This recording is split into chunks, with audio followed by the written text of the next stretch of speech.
Hola, buenas Hola, ¿qué noches. tal? ¿Cómo estás? ¿Cómo te va? Rogelio López Guillemén, se dice, ¿no? Guillemén. Guillemén, sí.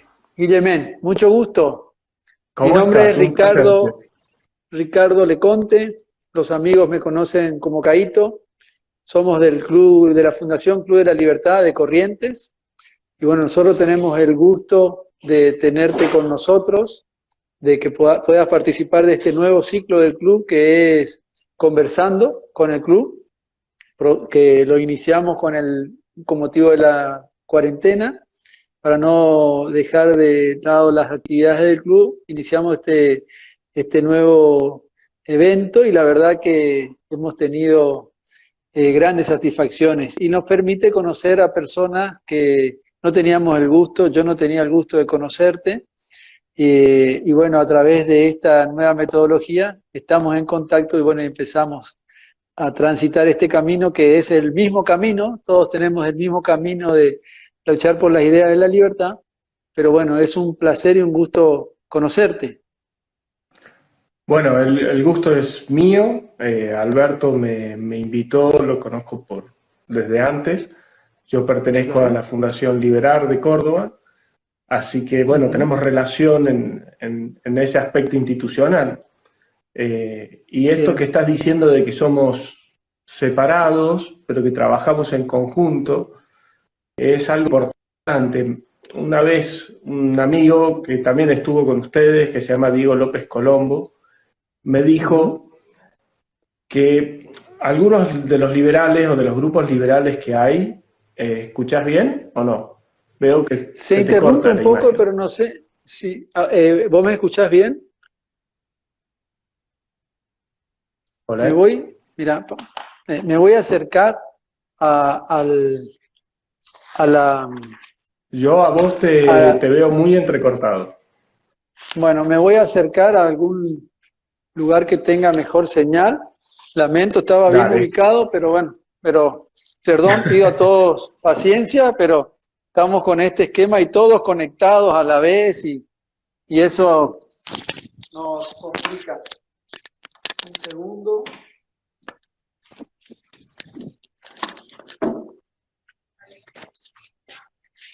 Más allá de tu movimiento, ahí la señal se ve mejor.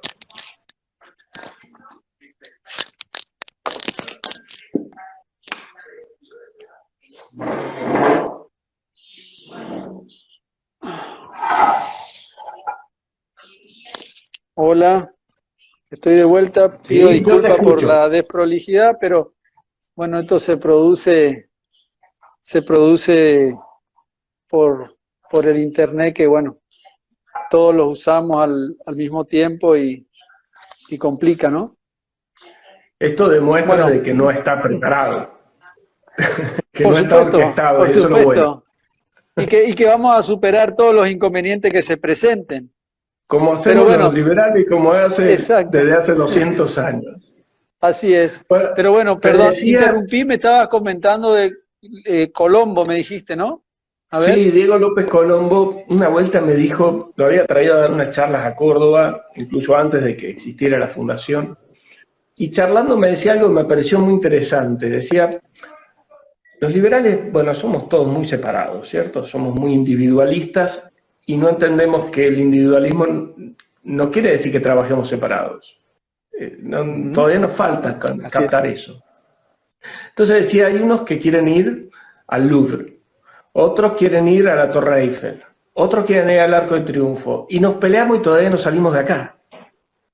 Ah, Entonces nos así pongamos es. de acuerdo, vamos hasta Francia y después nos agarremos allá, pero empecemos por salir de acá. Lleguemos. Claro, Lleguemos. y ese es el tema fundamental. Creo que Claro. tenemos que entender que es tiempo y es un momento muy especial para que aunemos fuerzas, aunemos actividades y traslademos un mensaje distinto al que viene escuchando la gente desde hace muchos años. Así Salvo es. cuestiones episódicas, así como flashes que han habido a lo largo de los últimos 100 años, pero en general el discurso ha sido otro. Entonces tenemos que unificar discursos. Y hoy no hay oposición, no solo desde lo político, no hay oposición desde las ideas. Salvo Así 4 o es. 5 pegan gritos, pero no terminamos de unificarnos. Y ese creo que es el gran secreto que nos falta. Porque no lo Así vamos es. a resolver esto ahora, ¿eh? Sin duda, No, no. pero Esto va a llevar décadas. sin duda, así es. Pero antes de entrar en tema, me Sí, faltó presentarte, porque hay gente que se incorporó después. Estamos hablando con el doctor Rogelio López y sos médico, ¿verdad? Médico plástico y profesor en la sí, Universidad Nacional de Córdoba. ¿Es así? sí. En realidad hice 2 especialidades. Soy cirujano general y Ajá, cirujano plástico. ajá, muy También bien. soy docente y soy director del Centro Formador de Cirugía de CONEAU. Bueno, Ujú. también inquieto por otras Pe- actividades, no me he podido quedar Pero, quieto nunca. pero bueno, ahí viene mi pregunta. Es raro ver un médico involucrado en la difusión de las ideas liberales, por lo menos para mí. Sí, sí, cómo fue es tu cierto. acercamiento a las ideas liberales? ¿Fue en la facultad? ¿Es de antes? ¿Es por las lecturas fuera del ámbito universitario? ¿Fue por tu actividad Lo mamé privada? desde mi casa, lo mamé desde Ajá, mi casa, desde chiquito. Yo sí. soy cosecha 67, así que, digamos, Ujú. mis primeras acercamientos a las ideas políticas fue en época de dictadura. Es Ajá, más, mi primer visita a un calabozo fue en época de dictadura por pegar panfletos políticos. Eh, ajá, ya una vez en la universidad formé parte de UPAU, que era una organización, fundamos UPAU Medicina, eh, ujú, que era una organización liberal y que nos manteníamos, por lo menos UPAU Medicinas, lejos de los partidos. Intentamos juntar gente que entendiera lo que queríamos hacer con la universidad como un centro verdaderamente de formación de profesionales, con todo lo que implica ujú. ser universitario y profesional, que lo hemos olvidado Claro, y que es parte claro, del problema. Es parte del problema, porque la responsabilidad del universitario es mayor, claro. tiene que ser el generador de cultura en la sociedad. Y hemos abandonado ese rol y se lo hemos dejado a los políticos, a los periodistas, a los artistas, por decirles de alguna forma, y Ujú. hemos dicho, bueno, que ellos lo hagan, yo me dedico a trabajar. Y hemos perdido ese rol. Bueno, Claro. salí de la universidad, me dediqué a mi profesión, hice la residencia de cirugía general, después hice la residencia de cirugía plástica, tengo ambas especialidades. Ujú. Siempre estuve escribiendo en revistas barriales, en medios, en distintos lugares. Empecé a estudiar abogacía, hice 2 años de abogacía, después hice un año de la Ah, licenciatura de historia, y siempre intentando mostrar un poco lo que fue Argentina, lo que puede ser Argentina. Tuve un programa de historia en radio durante 5 años, que fue algo muy, muy lindo. hola. Intentar definir estas cosas. Las redes fue un gran cañón para poderse lanzar uno, realmente es Claro. muy importante. Hace 15, 20 años yo hubiera pataleado en el aire porque no hubiera podido hacer nada, y hoy las redes te Claro. potencian. Y bueno, Entiendo. hace 1 año y medio aproximadamente apareció Fundación Liberar y bueno, me subí a trabajar con ellos. Y acá estamos. El tema Bien. de que un No, médico, el no, tema de que un mi médico pregunta, sea liberal es raro, sí. como bien O por lo decís. menos, ¿Por qué? perdón, yo veo que acá la gente está diciendo, ¿por qué decís que es raro? Es raro, es para mí, porque yo no tuve la oportunidad de ver muchos. Y Aclaro son que es una, poquitos. claro, pero a ver, explícame por qué es raro. A ver. Por una cuestión de educación, Ujú. que tiene que ver con la idea de la vocación de servicio y Sí, de que si uno quiere hacer servicio no puede ser liberal, no puede ser individualista, porque lo asocian al claro, egoísmo en el mal sentido del término.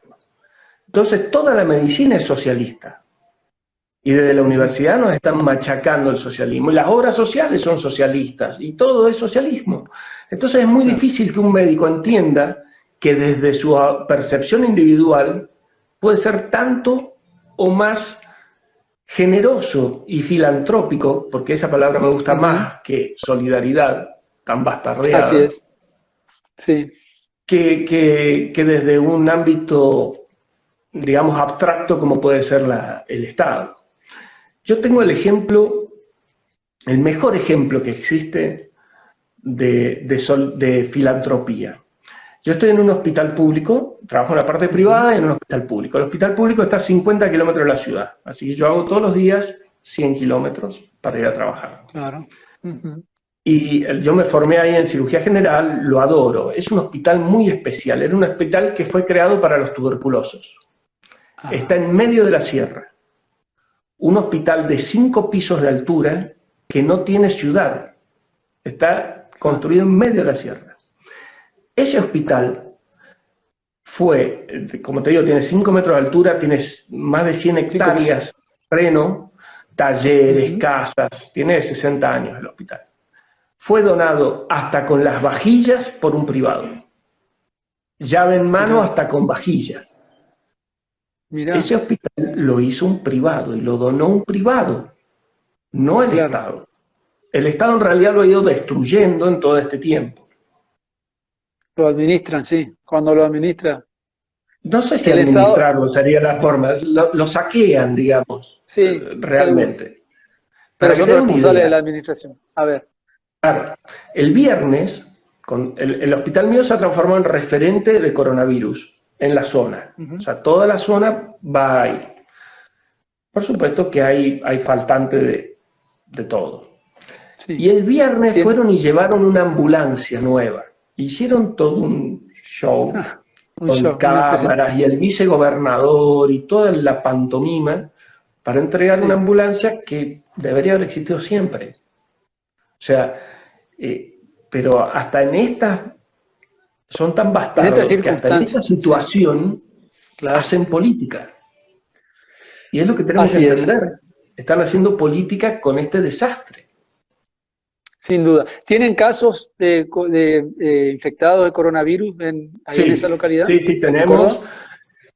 Tenemos en Córdoba, han habido 12 muertes, si mal no recuerdo. En el hospital tenemos, porque como te digo, somos centro de referencia.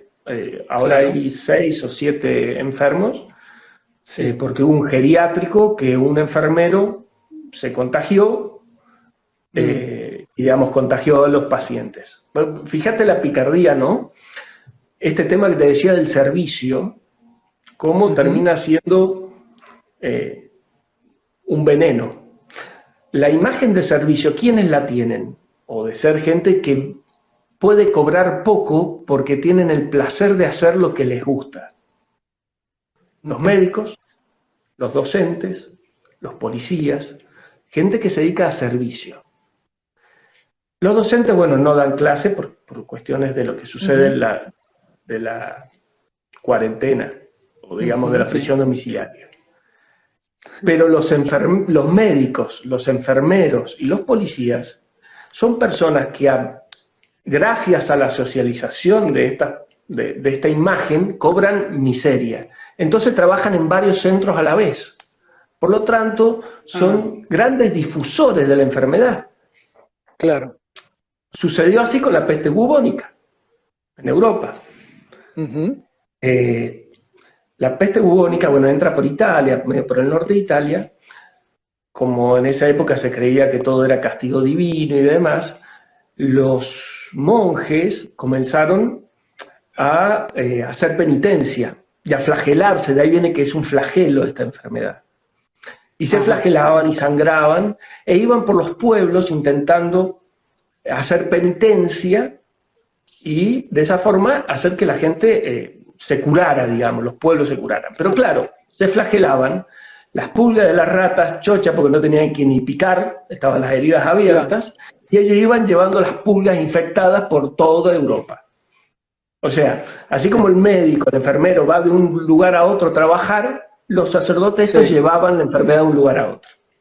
Eso sucedió porque un viejo, un geriátrico, no sale de joda, se contagia porque alguien lo lleva. Y lo llevó un enfermero que trabajaba en 7 lugares distintos, gracias a un socialismo que te habla de que somos todos generosos y debemos vivir por el prójimo. Claro, claro, es así. Bueno, para entrar en nuestro tema, el tema de esta conversación, te aclaro que es muy, muy interesante todo lo que me estás contando. Pero bueno, el tema de nuestra conversación es la mentira, no, la rebelión de los mansos. Sí. La rebelión de los mansos, que es el título de un libro que escribiste, ¿verdad? Sí, es mi segundo libro. Ya, ¿y hay otro libro? Sí, ¿Y hay otro? escribí un primer libro hace unos 12 años que se llama El Imperio de la Decadencia Argentina, que es un ensayo. Sí. Después, cuando vi que no se leía demasiado, entonces me hice un planteo. Dije, a ver, ¿quiénes leen en Argentina? Principalmente las mujeres. Bien, ¿qué leen las mujeres? En ese momento estaba de moda Florencia Bonelli. Entonces dije, novelas. Sí. Y tienen que tener sexo, para que las lean más, al estilo Florencia Bonelli. Así que empecé a idearlo por ese lado. Y después me colgué de la idea de un libro que para mí es fantástico, que es La Rebelión de Atlas. Y dije, bueno, vamos a hacer una versión cordobesa en cuanto a concepto, no que sea una copia, pero en cuanto al concepto, es decir, en una novela metamos ideas. Y así nació La Rebelión de los Mansos, que lo habré publicado hace unos 4 años. Sí. Así que en realidad el macrismo me robó le voy a tener que cobrar copyright por el título. Después de eso hice una reedición ampliada del Imperio de la Decadencia Argentina, que se llama Recargado. Sí. Y actualmente estoy terminando un libro acerca de educación y generación Z, que creo que es el gran desafío porque es a donde tenemos que apuntar. Está bien, claro. La rebelión, ¿en qué consiste la rebelión de los mansos? Hay un protagonista que es Sebastián Aguirre, ¿verdad? ¿Es así? Sí, así es. Bien, yo te tengo que reconocer que no leí tu libro, así que me gustaría... Por supuesto, me gusta leer, por supuesto, y va a ser uno de los próximos, porque tengo el gusto, como te decía, de conocerte en esta oportunidad.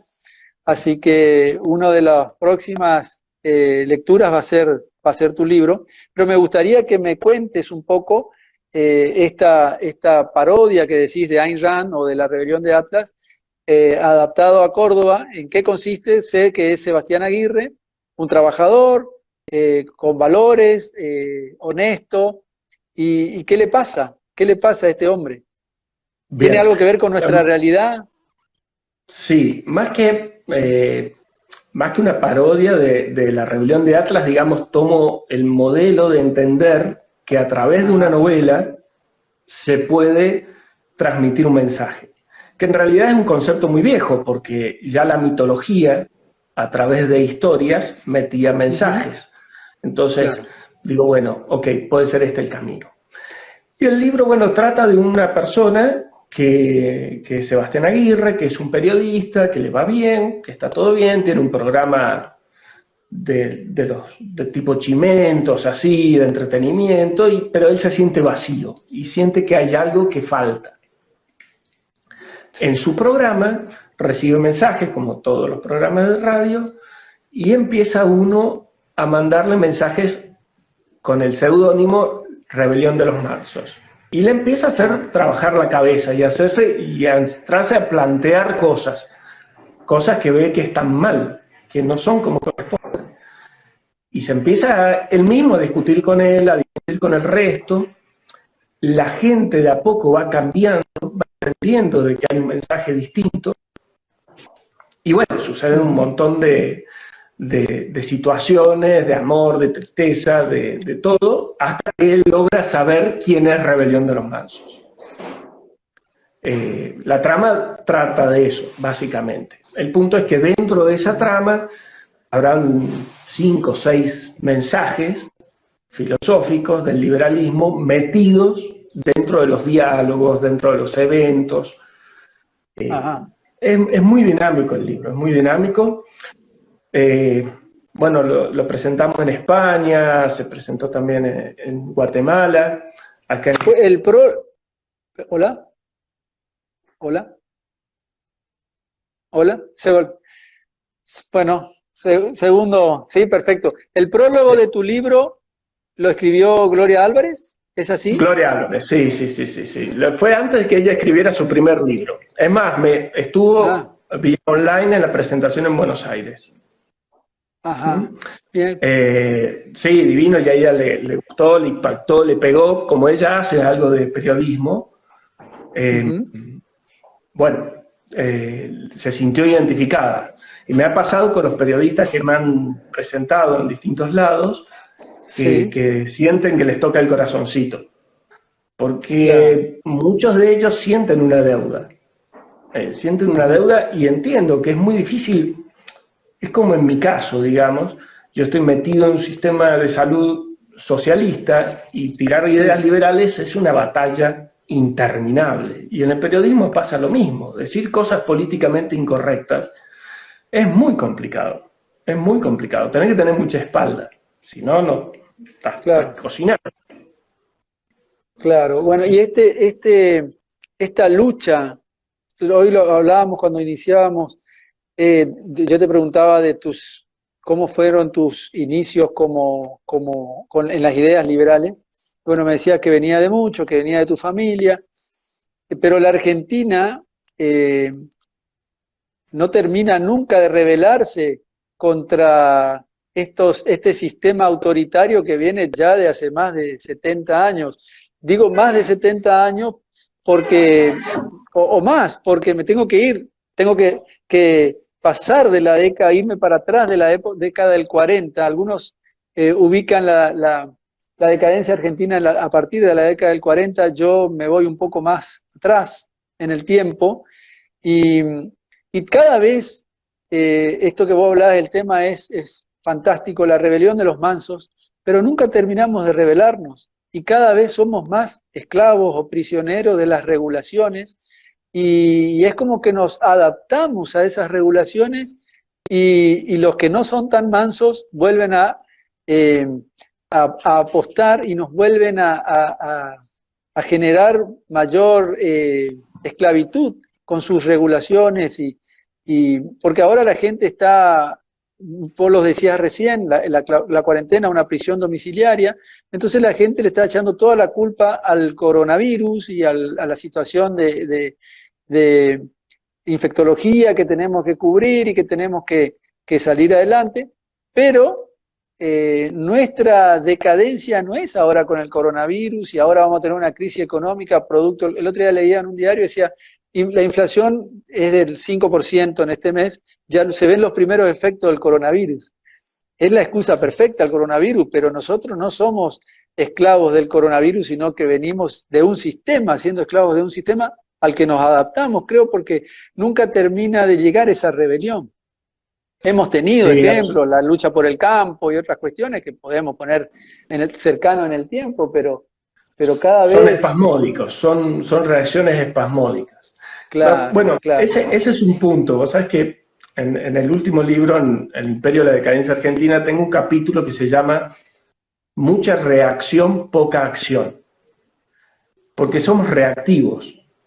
La acción implica un planeamiento, un desarrollo. La reacción es instintiva. Y nosotros Claro. actuamos por reacción. Cuando nos golpean un poco, reaccionamos, nos hacen un poquito de cariñito y dejamos. Mientras tanto, nos siguen acomodando de a poquito, ¿cierto? Onda, Claro. bueno, los más grandes sabrán cómo era Monzón, que iba acomodando del jab de izquierda a Ah, izquierda hasta que ponía a la derecha. Bueno, esto es igual, nos van seguro. acomodando de a poquito con la izquierda hasta que nos pegan. También coincido con vos, para mí el problema arranca ya con Irigoyen, Ujú. y si me das un poquito de hilo, te diría que la 1890, la revolución del 1890, es la primer semilla. Sí, Hace más eclosión, digamos, con Irigoyen y después, bueno, con Perón germina, digamos. sí. Pero aparte, es una espiral que se va acelerando. Tenemos la desgracia que Argentina es riquísima. Entonces, aunque nos hicieran todo lo que nos hacían, siempre salías adelante. Siempre Ah, salías adelante, siempre salías adelante. algunos ajustes, ¿sí? Algunos ajustes y demás, pero seguíamos yendo bastante bien dentro de todo. Creo que la espiral se acelera con Alfonsín. Ah, Alfonsín Alfonsín hace los primeros subsidios del regreso a la democracia, la caja PAN. sí, sí, Ya empieza con eso. Y las dos cosas más desastrosas que hizo en la Argentina fue el segundo congreso pedagógico, que en realidad fue el tercero, que destruyó sí. la educación, y las modificaciones penales que se hicieron en la ciudad de Buenos Aires, garantistas, de mano de Zaffaroni, que era apañado por Alfonsín. O sea, comenzó la destrucción de la educación y de la Sí, justicia. sí. Y de ahí se han ido superando uno a otro. Cada uno quería ser más populista que el anterior. Y así han Te ido... agrego, te agrego algo Sí, a Alfonsín, que es algo que yo no dejo no puedo aceptarlo, la reforma de la Constitución del 94. seguro. Ese, porque ya no estaba él en el gobierno, pero era factor de poder y con ese esquema nos hizo retroceder bastantes años. Pero si Yo le nos digo a veces a los... asustamos, hizo votar con estado de sitio. Una de las elecciones Ajá, de la Cámara de Legisladores fue en estado de sí. sitio y metió preso a periodistas, Daniel Lupa, para ser preciso, por orden presidencial. Ah, No nos acordamos de El, todas esas cosas. el padre, Claro, el padre de la democracia. el padre de la democracia, sí. ¿Eh? Pero yo le digo a Entonces, los... claro, entendemos como que los personalismos, esperamos que Sí, papá Estado nos salve, nos saque adelante, y seguimos esperando. Y llega un punto en que los mansos tenemos que darnos cuenta que no es así, que vamos a ser nosotros. Entonces, hasta que no volvamos a ocupar los espacios que dejamos, eh, si les dejamos todo en manos de esta gente, nunca vamos a resolverlo. Todos tenemos que trabajar, todos necesitamos hacer un montón de actividades, pero tenemos que claro. empezar a involucrarnos. No quiere decir que todos seamos candidatos a presidente, no hace falta. No, por supuesto. No, por supuesto.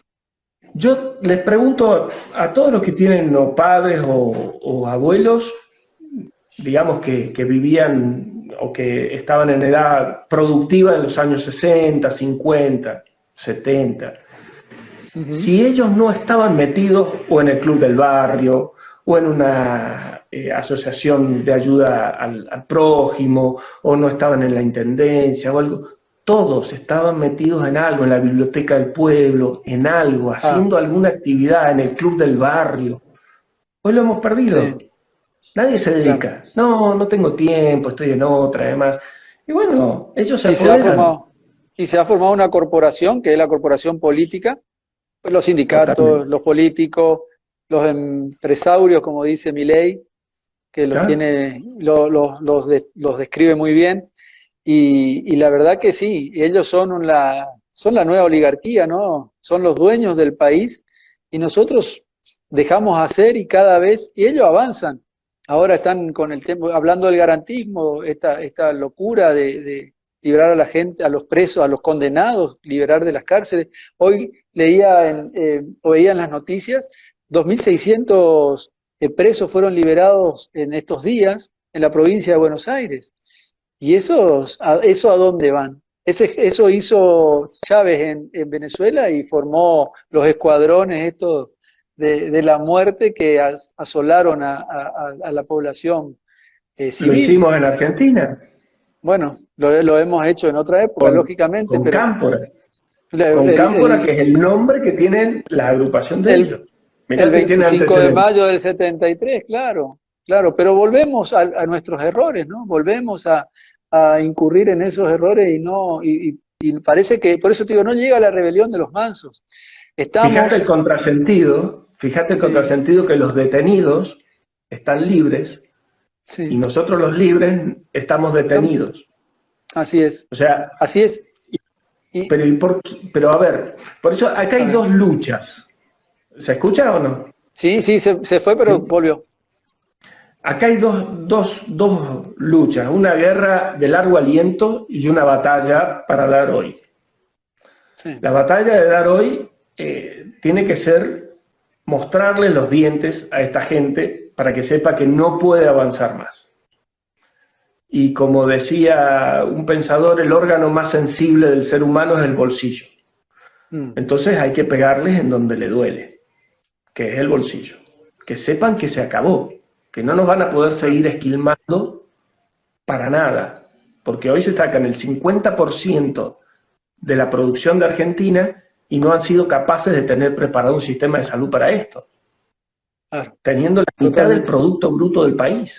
O sea, indudablemente es un fracaso absoluto del Estado, sin discusión, es un fracaso absoluto. Así es. Esa es la batalla de hoy. Sí. Mostrarle que los controles de precios no sirven, como se mostró en un estudio que hizo Agustín Spassesi con Fundación Liberar, muy bueno, que cotejaron precios máximos con los precios en las góndolas, y los precios en las góndolas son inferiores, o sea, no sirven. Sí, no sirven. Que si algún día llegan a ser superiores, va a haber desabastecimiento y mercado negro. O sea, pero aparte, y andan persiguiendo, cerrando supermercados. El otro día cerraron 50 supermercados chinos por los controles a los que eran sometidos, y lo que hacen es concentrar la gente en algunos pocos supermercados cuando tienen que diversificar la oferta, digamos, para que la gente no vayan todo a un mismo lugar.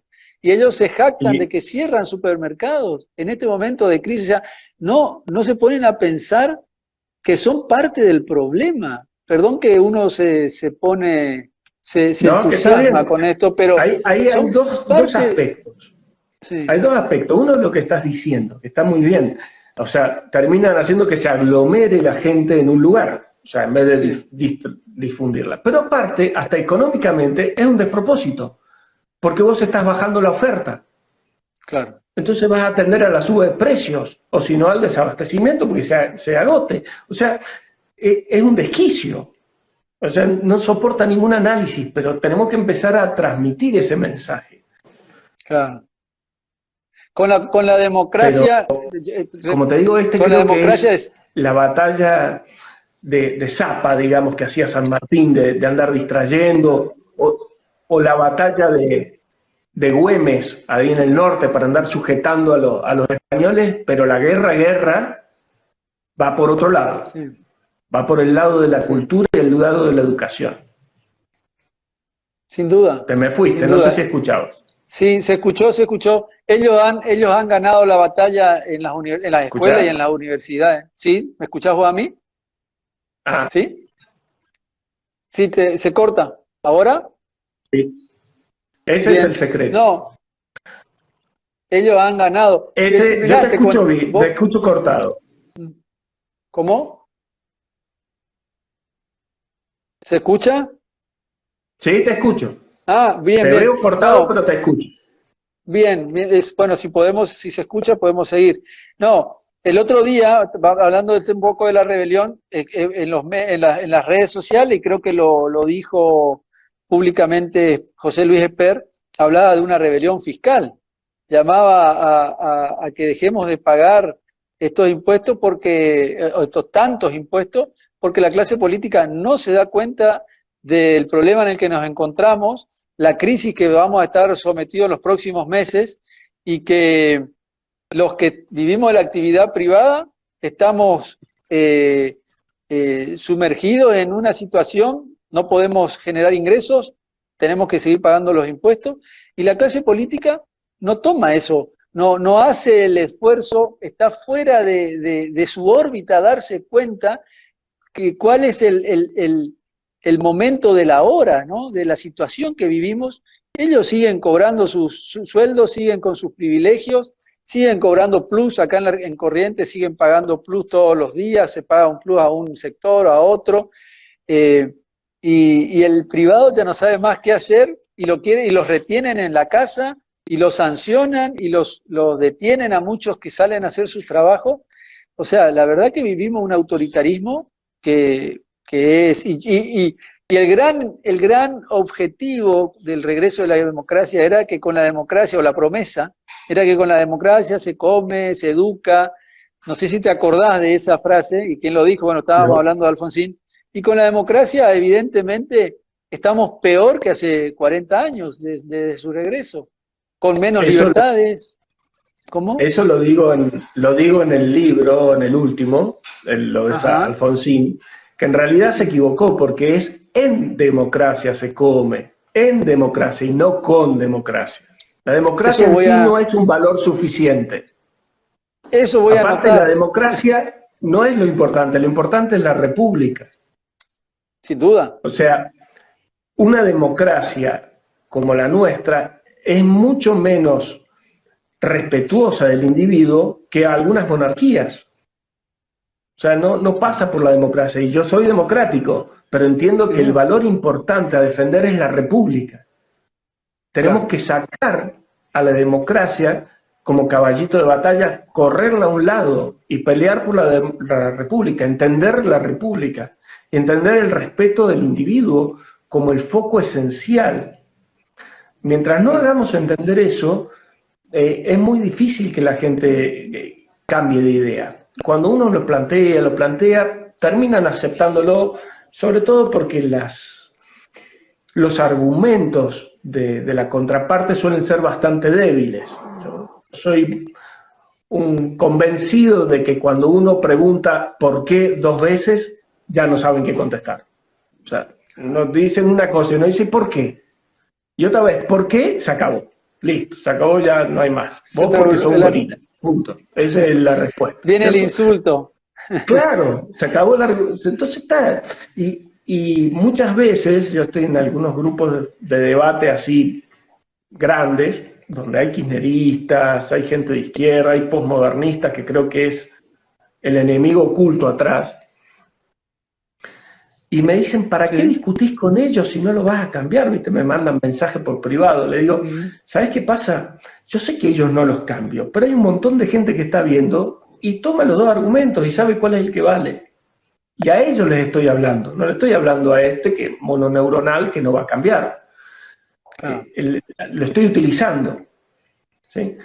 Y las Sí, escuelas, que bien decías, de la educación, que es la batalla sí, larga, no la batalla, es la guerra larga, la sí. guerra que tenemos que dar, está destruida desde el primario. Yo tengo actualmente un hijo que está en secundario en la universidad.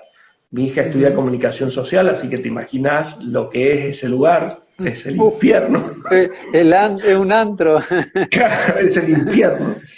Sí, Este, y he ido pensando, porque yo decía, bueno, hay que cambiar la educación desde el primario.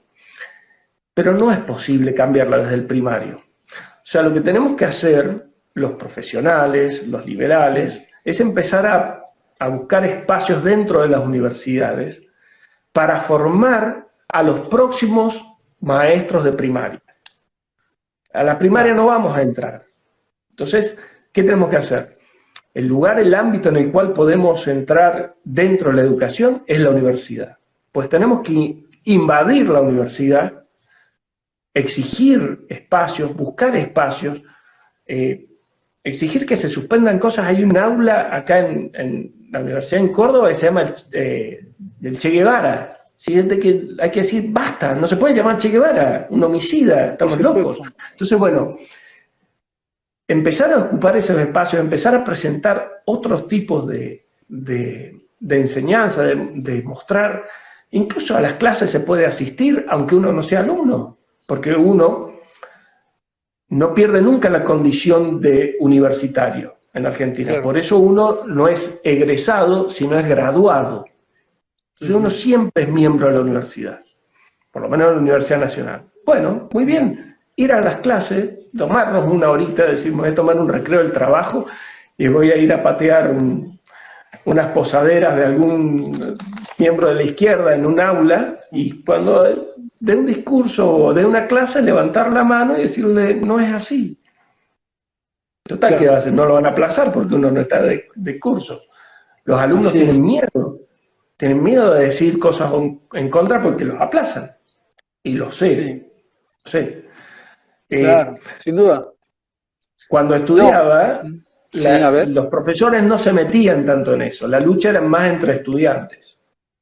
Ya estando en la agrupación, yo tuve que llamar 2 veces a la policía para poder salir porque no podía salir, estaba sitiado.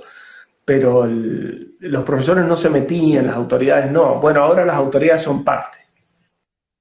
Sin duda.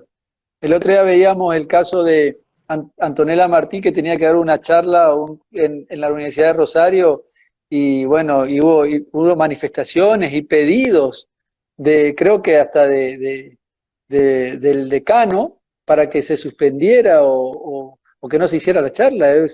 Ese es el ambiente que nosotros que vivimos. Y se puede llamar un aula, se puede llamar Che Guevara, pero no, ni se te ocurra ponerle al aula Bartolomé Mitre, por decirte un expresidente, pero eso está prohibido, y ponerle Che Guevara es bien visto. Lo lamentable de esto, que perdimos la batalla cultural. Ni hablar de Roca. No, bueno. Ni hablar de ahí Roca. Ya no, sin duda, sin duda. Pero hemos perdido esta batalla y bueno, y ahí está la cuestión. No, a ver, un ejemplo. Yo cuando estaba en la universidad conversaba con gente de Franja Morada. Yo también no milité mucho, pero era de UPAU, y ese era mi lugar en la facultad. Y la gente con la que hablaba, una vez hablé con un dirigente de Franja, y el gobierno de Alfonsín lo había mandado de viaje a un curso, a un congreso, no sé qué era, y él me contaba orgulloso que había conocido Moscú. Y te estoy hablando del año 85 quizás. Y esta gente, Alfonsín los mandaba a Moscú, a alumnos de Franja Morada. Fíjate cuál era la escuela. Y estos chicos... Pero que Alfonsín era de la Internacional Socialista. Sí, sin duda. O sea, pero es claro, no hay mucho para decir. Por eso te digo que el problema viene de antes y se potenció con esta imagen de este hombre bonachón, porque esa es la imagen que tenía, pero que para mí fue te diría, a la altura de los Kirchner. A la altura de los Kirchner de desastroso. Bueno, el hijo por lo menos lo secunda, ¿no? Bueno, pero el hijo, exportación de apellido, nada más. Sí, solamente eso. Bueno, estás en la academia, estás escribiendo libros, estás en las redes sociales, participás de una fundación, Liberar, ¿verdad? ¿Estás en la actividad política en algún partido? No. No. No, nunca milité en ningún partido, si bien soy liberal. No hubo nadie de que me identificara lo suficiente o lo viera con suficiente firmeza como para decir, bueno, hay que meterse en el partido. Meterse en política insume 24 horas al día, 7 días a la semana, y hay que tener espalda para hacer eso, o decidir tener hambre. Son las dos opciones. En lo personal no tengo esa oportunidad, no tengo ese plantel, y no creo que sea el lugar para pelear. A ver, creo que sí tiene que existir, porque tiene que haber referentes, y tienen que intentar crecer lo máximo posible. Hay un mercado que está esperando este espacio. Pero la batalla final, la guerra a largo aliento no es por ahí. Porque ese lugar va a ir achicándose cada vez más. Necesitamos cambiarle la cabeza a la gente para que vote a los liberales. Si no, la gente no los va a votar. O sea, hoy un Churchill que en Argentina prometa o ofrezca sangre, sudor y lágrimas, pero lo ponen con un cohete a la luna, lo mandan. Claro, demente, ¿cómo querés que nos sacrifiquemos? Y no entiende que cada vez vamos peor por no tomar las medidas y entender que en la vida hay que pagar costos, porque todo tiene un costo. Y si no lo pagas, lo vas a terminar pagando peor, como está sucediendo. Sí, estamos en un momento muy difícil y vamos hacia una crisis colosal, según dicen los que saben, los economistas. Es una oportunidad para que se escuchen las ideas liberales con mayor amplitud que lo que se puede escuchar ahora, que bueno, uno está anestesiado por este Estado que nos acompaña, que nos cuida, que se encarga de nuestros problemas, pero va a llegar un momento que ese Estado, ese Estado no va a poder encargarse de todos. Es una oportunidad, ves como una oportunidad, una gran crisis para que se escuchen mejor o más las ideas liberales. Lamentablemente tener que llegar a una crisis, pero es una oportunidad.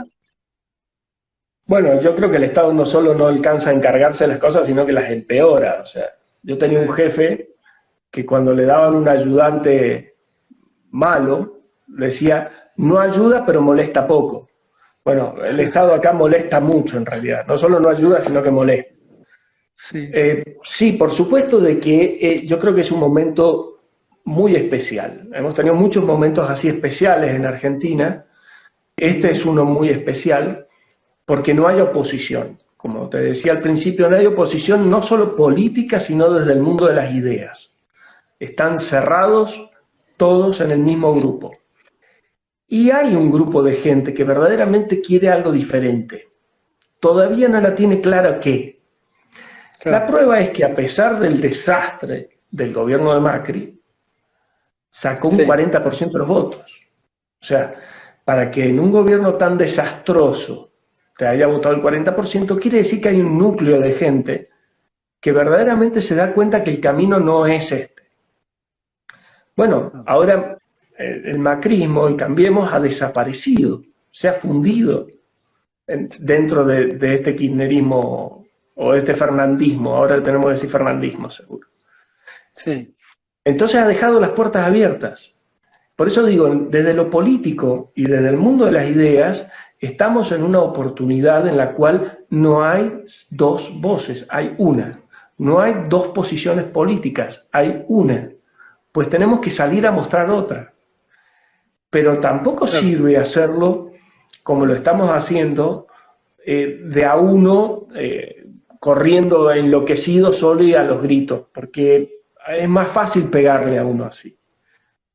Como hacían los romanos, los espartanos, que cerraban falanges, digamos, y avanzaban como bloque. Bueno, por más que cada uno tengamos nuestros intereses, nuestras individualidades, es fundamental que entendamos que si no nos unimos, tanto los ideólogos, digámoslo así, por las fundaciones, los pensadores, si no nos unimos para trabajar en conjunto, cada uno lo suyo, pero coordinados, bien coordinados, y los políticos liberales o los referentes políticos liberales no terminan de unirse, vamos a dejar pasar una oportunidad muy grande. Y si ellos mantienen los privilegios políticos que están agarrando, va a ser muy difícil sacárselos. Porque decía Lord Acton que el poder corrompe y el poder absoluto corrompe absolutamente. Bueno, están con un poder absoluto. Están con un poder absoluto. No, un tema que a mí me da, te lo consulto porque veo que tenés conocimientos de historia y tengo esta crisis de la democracia, esta crisis del sistema de partidos, de la crisis de la clase política, no esto del garantismo y bueno, todo lo que un sector, un 40% de la población, a pesar, yo creo que puede haber más gente todavía, porque como decís vos, fue un lamentable gobierno, el anterior. ¿Crees que la Argentina se puede encaminar a una secesión? Digo, esta pregunta te la hago porque uno habla de rebelión fiscal, de que se liberan presos, de que se cierran supermercados, que tenemos un corralito, que la única solución que empieza el gobierno es poner más impuestos, es sacarnos nuestras libertades individuales. Yo creo que hay gente que piensa que la Argentina ha fracasado como proyecto de país o como país y que ven otra cosa, ¿no? Esto es algo que escucho, por eso te consulto si lo has escuchado, si lo pensás, sí. si lo ves como un riesgo. Hay mucha desilusión. Hay mucha gente que cree que no tiene solución la Argentina y que está viendo en qué momento Como dicen, la única salida es Ezeiza, ¿no? Y están viendo en qué momento se pueden ir. Sí. De los que se quedan, yo creo que somos mansos, somos personas muy aguantadoras, hay una palabra específica para esa. Bueno, ya me va a salir la palabra. Que cuando Sí. una persona que se aguanta las cosas, aguanta los males, se aguanta los golpes, y resilientes. Somos muy resilientes. Ajá. Sí. Pero no veo que vaya a ser para que hagamos sedición, porque el argentino en sí no es violento, el argentino por lo menos,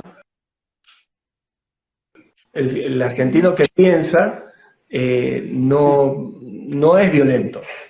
Fíjate que incluso cuando han habido desmanes o demás, el argentino de pensante se queda en la casa, se queda tranquilo, no hace lío. Y no es el que está afectado, es él. En cambio, la clase o la gente que ha estado mantenida por el Estado todo este tiempo, sigue estando mantenida por el Estado. Entonces, no ve mayor motivo para rebelarse. Si se rebelan, va a ser rebelarse contra el capital y los oligarcas de los supermercados que no le dan de comer, pero no contra el Estado. Y por lo menos en lo personal, creo que hay que diferenciar lo que es una rebelión de una revolución. Y por eso el libro es La rebelión de los mansos. Porque yo lo veo como algo pacífico en el aspecto de que no hay uso de violencia física, pero con decisión de cambio, con verdadera decisión de cambio. En cambio, las revoluciones son sangrientas, lo ha sido a lo largo de la historia de la humanidad, ¿cierto? Desde la Revolución Francesa, la gloriosa, la que sea. Argentina fue un intento de experimento, toda América fue un intento de experimento republicano. Yo creo que sus independencias vienen por ese lado. Quienes pensaban eso desde Europa dijeron, bueno, acá tenemos un territorio virgen al cual podemos largar con república 0 km, no hay monarquías de cientos de años y vamos a ver qué pasa. Bueno, algunos prosperaron y otros no nos tocó tal gracia, ¿no? Pero pasa que mi pregunta va porque hay dos Argentinas totalmente claras y diferentes. Una es, y vos ves que a dónde nos dirige este gobierno, rompe relaciones con Europa, rompe relaciones con el Mercosur, sus convenios son con Irán, con Venezuela, con Cuba, con China, Rusia, bueno, la Bolivia de Evo, este grupo de San Pablo.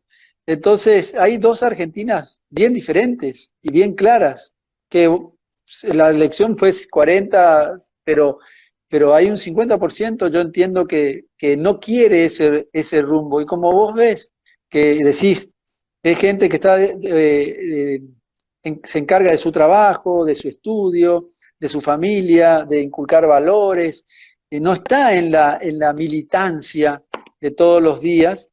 Es como que es clara la diferencia entre esas dos Argentinas, y esta rebelión de la que hablas vos es de la gente de bien, de gente de valores, de trabajo, de honestidad, que quiere otra cosa para su familia. Entonces, yo creo que llega un momento va a haber un enfrentamiento, no hablo de revolución, de muerte, sino un enfrentamiento en las ideas tan marcado que hasta parece imposible que esos dos sectores se puedan entender en algún momento en un eje común que sea la República Argentina, o como lo fue en un tiempo, ¿no?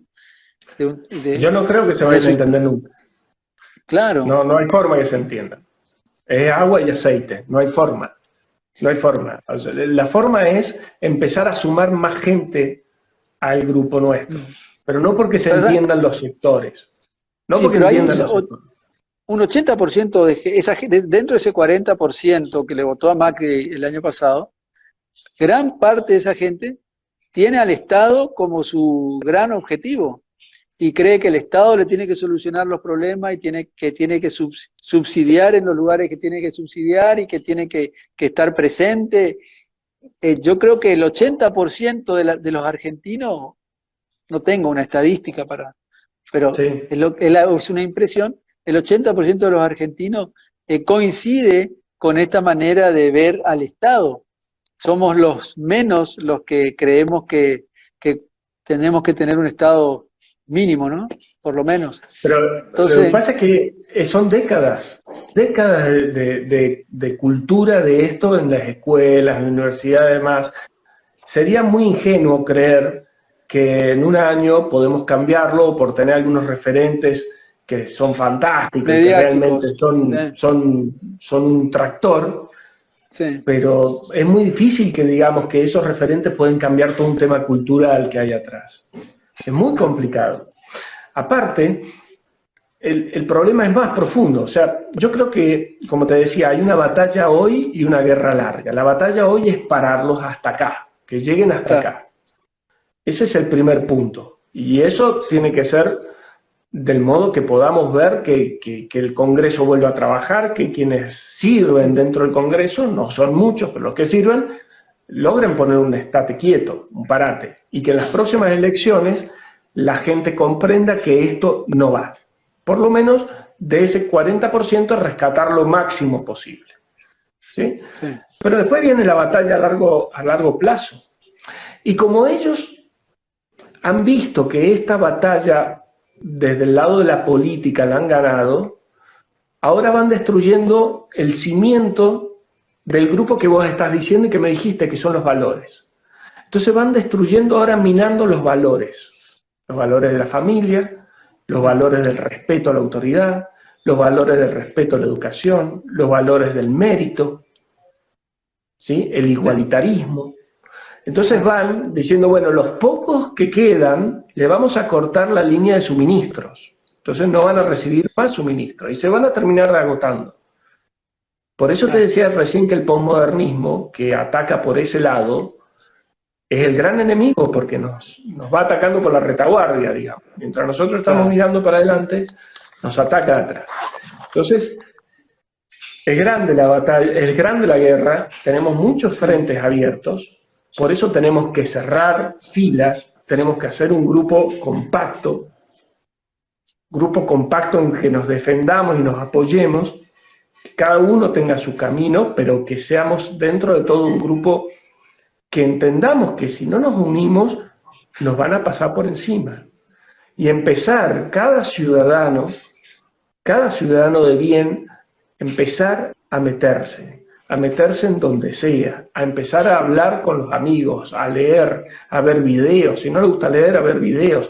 A ver, hay audiolibros, hay podcast, hay un millón de cosas para hacer. Uno va manejando y en vez de perder el tiempo escuchando algún noticiero basura, uno puede ir escuchando 10, 15 minutos de algo que le enseñe, que le dé argumentos, que le dé formas de rebatir y de debatir delante de otro y empezar a despertar conciencias. Pero eso es un trabajo de hormiga que tenemos que hacer. Este trabajo que hacen ustedes, que es fantástico, que nosotros intentamos replicar en parte también, y hay muchos grupitos así, debemos seguir haciéndolo, porque que acá nos vean algunas personas, esas personas dirán, che, mirá, estas charlas están interesantes, o la mía dirán, bueno, un bodrio, pero podrán decir que hay otras interesantes, y de a poco ir creciendo. Pero siempre tenemos que andar apoyándonos, coordinándonos y despertando conciencias y diciendo, tenemos que meternos. Y si hay un ataque a un principio, a un valor, combatirlo. Sí. Como un principio, como por ejemplo el ataque a las Fuerzas Armadas, a la policía, a los médicos. Rogelio, se corta. Me quedan 7 segundos. Me despido, te agradezco en nombre del Club de la Libertad. Pido